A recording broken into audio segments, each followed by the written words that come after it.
से इसकी लागत में लगातार बढ़ोतरी हो रही है। निर्माता कंपनी सेतु निगम ने प्राधिकरण से एलिवेटेड कॉरिडोर के लिए और 55 करोड़ रुपए की डिमांड की है। 468 करोड़ की परियोजनाओं की लागत बढ़कर अब 662 करोड़ रुपए के करीब पहुंच गई है।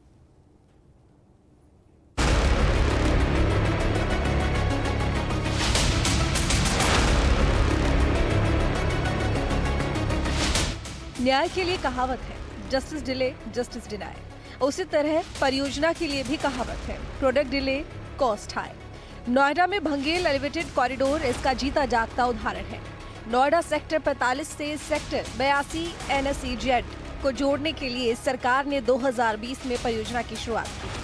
उम्मीद थी कि एलिवेटेड कॉरिडोर के तैयार होने से एक तो एक्सप्रेसवे पर ट्रैफिक का बोझ कम होगा, तो वहीं सेक्टर 49 से लेकर सेक्टर 82 तक के निवासियों को भी फायदा होगा। पर 4 सालों में प्रोजेक्ट तो तैयार नहीं हो सका, पर इसकी लागत लगातार बढ़ती जा रही है। जून 2020 में 468 करोड़ की अनुमानित लागत से परियोजना की शुरुआत की गई, जिसे दिसंबर 2022 तक पूरा करने का लक्ष्य रखा गया। इसके तहत अगाहपुर से NSEZ तक 4.5 किलोमीटर लंबा एलिवेटेड कॉरिडोर तैयार किया जाना था। प्रोजेक्ट शुरू होने के कुछ दिन बाद से ही लागत को लेकर कंपनी और प्राधिकरण में विवाद शुरू हो गया। समय से प्रोजेक्ट पूरा नहीं होने पर 2023 में प्रोजेक्ट की समीक्षा बैठक बुलाई गई, जिसमें निर्माण पर अतिरिक्त 139 करोड़ देने की सहमति बनी, जिससे प्रोजेक्ट की लागत बढ़कर 607 करोड़ तक पहुंच गई।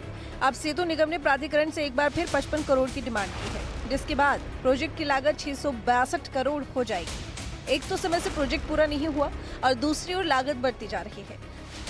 4.5 किलोमीटर के इस रोड का काम 2020 में शुरू किया था। इसकी तस्वीर मैं आपको दिखाऊं, 2022 तक इस काम को पूरा हो जाना चाहिए था। एलिवेटेड रोड को बनकर 2022 तक लक्ष्य रखा गया था कि इसको शुरू कर दिया जाए, लेकिन 2024 भी खत्म होने को है। लेकिन अभी तक जो निर्माण कार्य है वो आप देख सकते हैं किस तरीके के हालात यहाँ पर बने हुए हैं। जिस वक्त इस रोड का टेंडर सेतु निगम को दिया गया था तो इसकी लागत 468 करोड़ रुपये थी, क्योंकि बीच बीच में तरह तरह की अड़चनें आती रहीं। उसी अड़चनों के चलते अब इसकी कॉस्ट बढ़कर 608 करोड़ रुपए हो गई है। अभी सेतु निगम द्वारा 55 करोड़ रुपए और मांगे गए रोड के निर्माण को लेकर। हालांकि 80% काम पूरा करने का दावा जरूर किया गया है, लेकिन 55 करोड़ रुपए और प्राधिकरण की तरफ से मिलने के बाद आगे का काम पूरा किया जाएगा। प्रोजेक्ट में देरी से सेक्टर 49 से लेकर सेक्टर 82 तक के निवासी परेशान हैं। बंगेल के व्यापारियों ने इस संबंध में शिकायत दर्ज कराई है। प्राधिकरण के अधिकारियों ने कई बार इसका निरीक्षण किया और चेतावनी जारी की, पर सेतु निगम पर इसका खास असर नहीं पड़ा।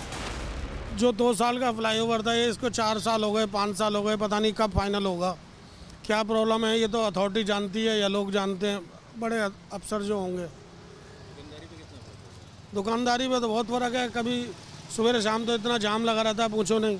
जाम लगता है, धूल उड़ती है, दुकानदार बहुत ज़्यादा परेशान हो रहे हैं जी। कितनी गाड़ी निकलती होंगी यहाँ से? बहुत निकलती है। ट्रैफिक तो आपके सामने है, बहुत ज़्यादा निकलता है ट्रैफिक तो। सेतु निगम की इस मांग से प्राधिकरण के अधिकारी भी हैरान हैं, पर प्रोजेक्ट की जरूरत को देखते हुए प्राधिकरण ने पैसे देने से इनकार भी नहीं किया। पर प्रोजेक्ट की सुस्त चाल और बढ़ती लागत ने इसे एक बार फिर विवादों में जरूर पहुंचा दिया है। इस इलाके में रहने वाले लोगों की परेशानी बहुत ज़्यादा बढ़ गई है। जो काम 2 साल के अंदर पूरा होना चाहिए था, वो काम 4 साल में भी पूरा ना होने से तमाम जो मार्केट हैं या इस रोड से गुजरने वाले जो लोग हैं, उनकी समस्याएं लगातार बढ़ रही हैं। फिलहाल देखना होगा कि इस रोड का काम कब तक पूरा हो पाता है और कब तक लोगों को राहत मिलेगी। वीडियो जर्नलिस्ट सिद्धार्थ गुप्ता के साथ अमित चौधरी, न्यूज़ स्टेट, नोएडा।